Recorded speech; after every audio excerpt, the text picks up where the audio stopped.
Yo, this is SoldierM86 bringing you another video. Today, I'm going to just be kind of doing a rundown of the final figures that I picked up for 2021. I was thinking about doing a top 5 or top 10, but a lot of the times those get a little bit difficult to do, only because I don't collect from so many lines. But I will say this, though, before I even start this video. I would do like a top, like, what's my favorite company of the year, like in terms of like ranking them.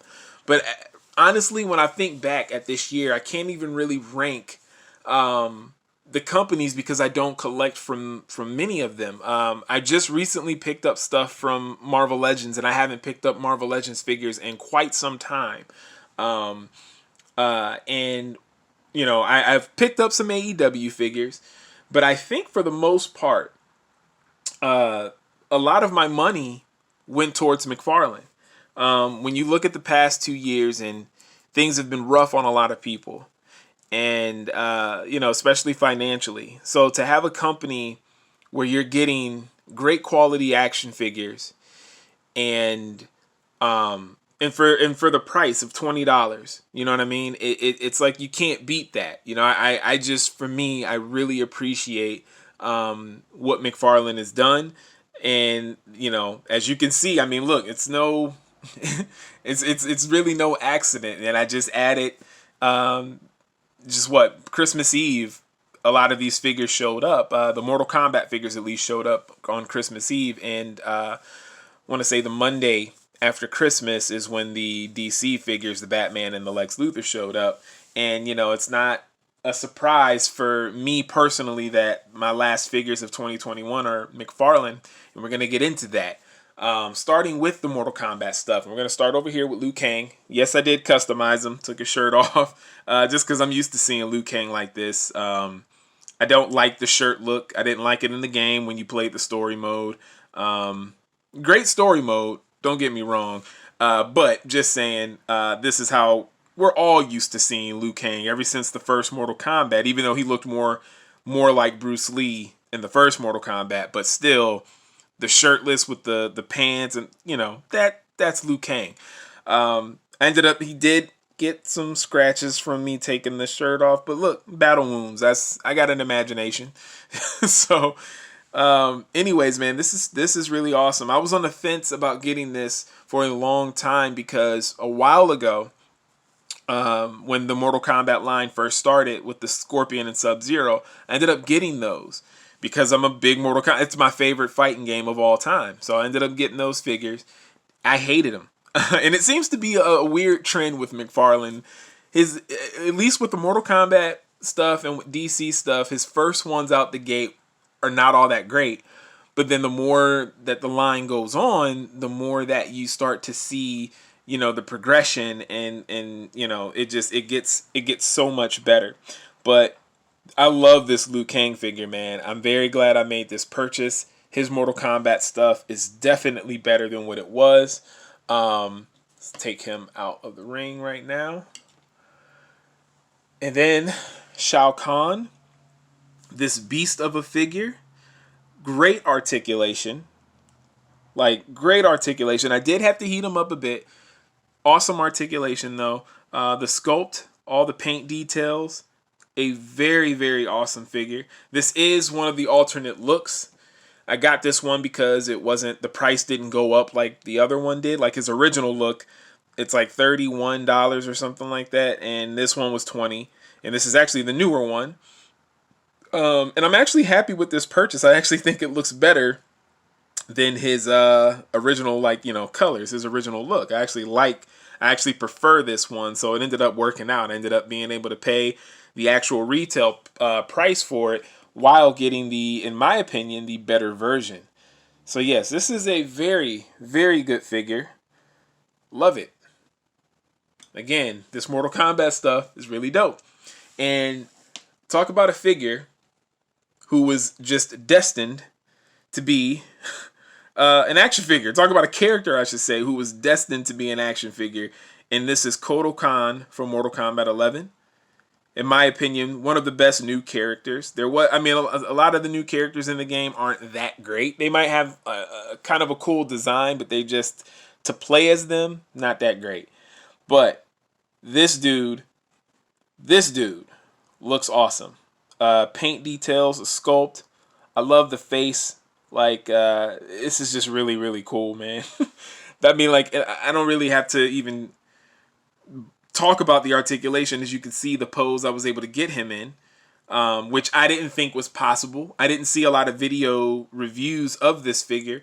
And normally when you watch video reviews, a lot of reviewers don't really look for putting their figures into dynamic poses. A lot of the times the figure is just standing there, and sometimes not even standing there very stoic, if you know what I mean. Like, you know, they don't make the figure look appealing, even though the figure might be cool and it might look good.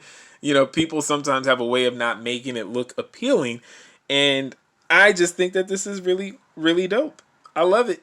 I absolutely love it. And I love the figure stands. I never used to worry too much about stands, but now when there's certain figures who can't stand, now he can stand, don't get me wrong, I'm not trying to say that he can't, but I'm just saying when you run into a lot of figures that aren't engineered well enough to be able to stand on their own, I have like come to appreciate figure stands so much now. They're used in pretty much, you know, if they come with the stand, I usually utilize them. So, but yeah, man, this Kotal Kahn, man, he just was destined to be an action figure, man. Look at him. He just looks really, really good. He looks really, really good, man. These paint details, like everything. This is a very solid figure. By far, my favorite Mortal Kombat figure, and I'm talking about even the Storm collectible stuff that you see back there. That Kotal Kahn is my favorite Mortal Kombat figure. Next up, we're going to do the Lex Luthor. And yeah, this is awesome. There was another one. It's the like Dark Side, where he's like mixed with Dark Side. He has the blue suit and has the Superman S on there. I forgot which like comic storyline that was from because I have not read comics in a long time. But I just wanted to get your typical Lex Luthor, regular Lex Luthor face with the power suit, that classic purple and green articulation, very, very good on this guy.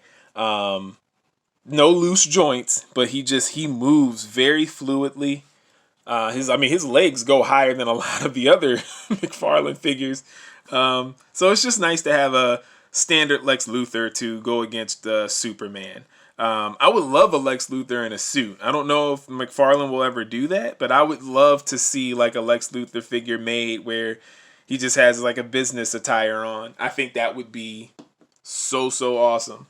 And then last but not least, we got the Dark Knight Returns armored Batman suit. And this just gives me Ben Affleck vibes, you know. I love when McFarlane he takes some liberties and like does some things of his own with the designs. But this looks cool. And I actually do want the whole line of that Dark Knight Returns wave coming out. I do want a Joker in my collection.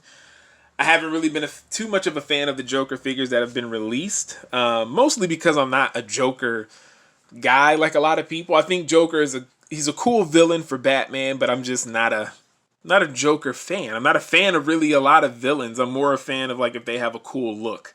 But I'm not necessarily. I've always been about the good guy. But this just looks really cool. I love it, man. The way the cape is on the back, this looks like just reminds me of like a cartoon version or a comic book version of Ben Affleck in his armored suit. The articulation in this is also very well done, especially for how bulky it is. I mean, this is a hefty guy right here. Very hefty guy, man. But I dig it. I really do, man. McFarlane, again, he's just kind of knocked it out of the park for me this year. I appreciate what he has done with the MK stuff, and I hope we get more Mortal Kombat stuff. I need to get a Johnny Cage, and again, I didn't get the Johnny Cage because it was during the time where I was like, I don't know if I like these figures. I really did not like the Scorpion and Sub-Zero figure. which is why you don't see them here right now. So, but yeah, man, McFarlane for the win, in my opinion. My favorite company of the year. He did his thing, and I appreciate it, man. These figures are awesome. I can't wait until we get the Aquaman that's coming out. Finally, the comic book version of Aquaman, and we're finally going to get Martian Manhunter. Looks amazing. Everything about that figure, it looks perfect in my opinion, man. That figure looks perfect. The Zod, the Superman in the silver and black. Probably missing another one, but I'm just excited for what he's got coming. I really am, man. Like, I can't wait to pick up the Zod, the Superman, and I think he even showed a Black Adam figure coming out. So yeah, my McFarlane stuff is going to continue to grow, and I think 2022 is going to be another year where it's mostly McFarlane for me. But yeah, man, thank you guys for tuning in as always. This is just kind of like, again, the end of 2021, the figures that I picked up, just the little showcase, the last showcase of the year. Happy New Year, guys. Thank you for joining me as always. This is Soul Drum 86, and I'm out. Peace.